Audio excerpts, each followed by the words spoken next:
What if I told you that ancient sword makers were working with nanotechnology 1,000 years before we even discovered it? That the greatest innovations of human history weren't created in isolation, but traveled thousands of miles along dusty trade routes, transformed by collaboration between cultures. The Silk Road wasn't just about silk and spices.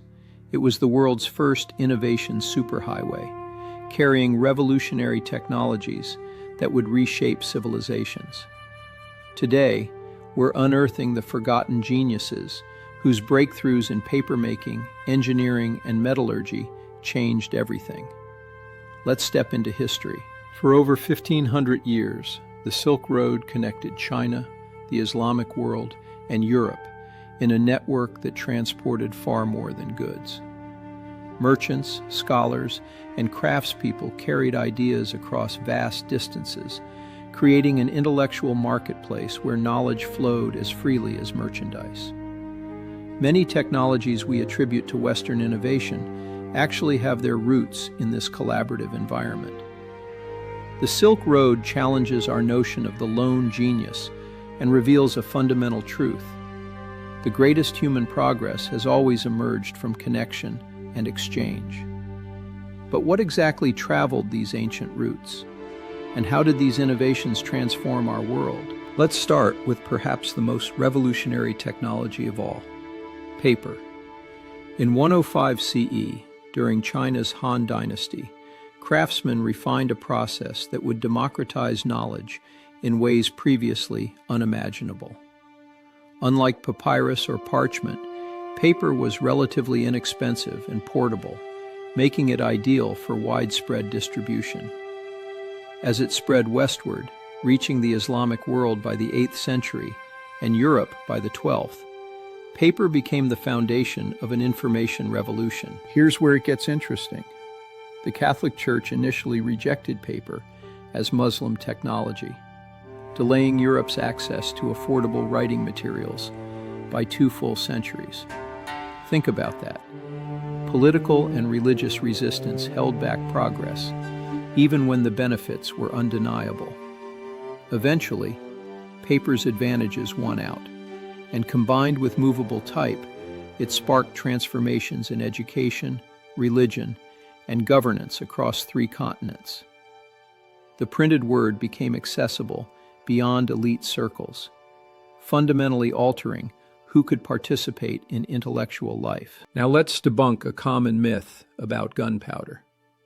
Most people assume it was always a weapon of war, but Chinese inventors originally developed gunpowder for fireworks and ceremonial purposes.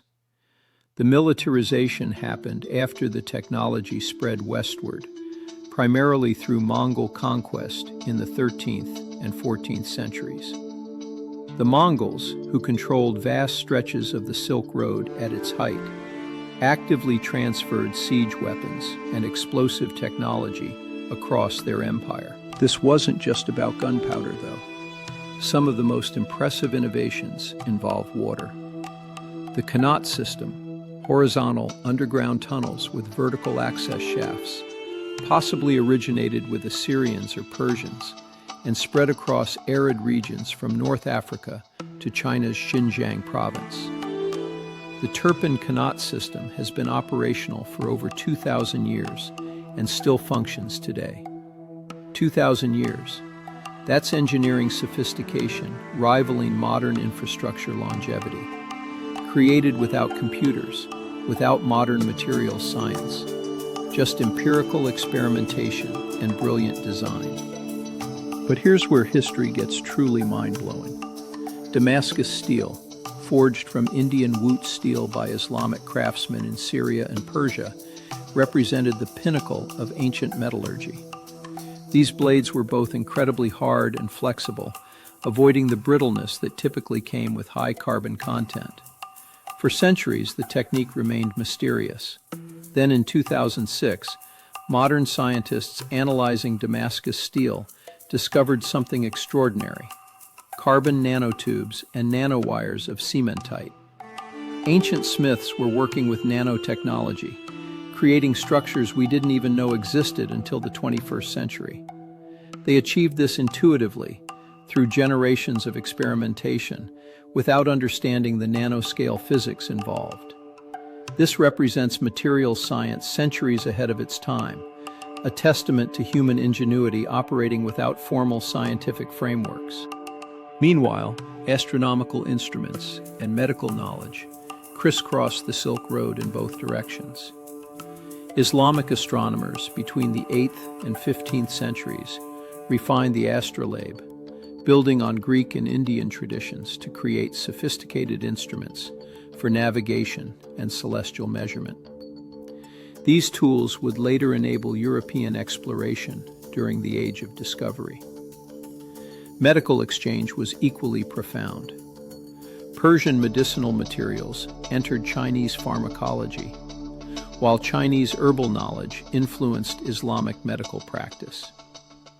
Inoculation techniques, pharmacological discoveries, and surgical methods enriched medical understanding across cultures.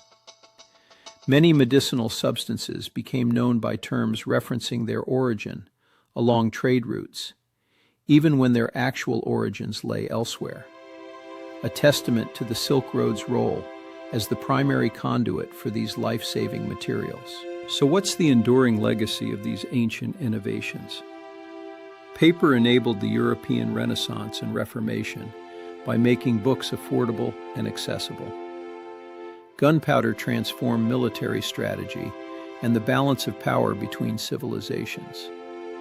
Connaught engineering techniques still inform modern irrigation systems in arid regions worldwide. And Damascus steel teaches us that technological sophistication doesn't require formal science, just careful observation, experimentation, and the willingness to build on others' knowledge. These innovations reveal progress as fundamentally collaborative, arising from the exchange and synthesis of ideas across cultural boundaries. The Silk Road's greatest innovation might have been the network itself, a system that recognized knowledge as humanity's most valuable commodity and created infrastructure for its systematic exchange across the known world. History isn't just about dates and battles. It's about people making choices, sharing ideas, and building on each other's discoveries. The next time you write on paper, use GPS navigation, or marvel at advanced materials, remember, these technologies have roots in ancient collaboration, in merchants and scholars who carried ideas across deserts and mountains, transforming them with each exchange. What would our world look like if we embraced that same spirit of open collaboration today? Share your thoughts and keep exploring the past with us.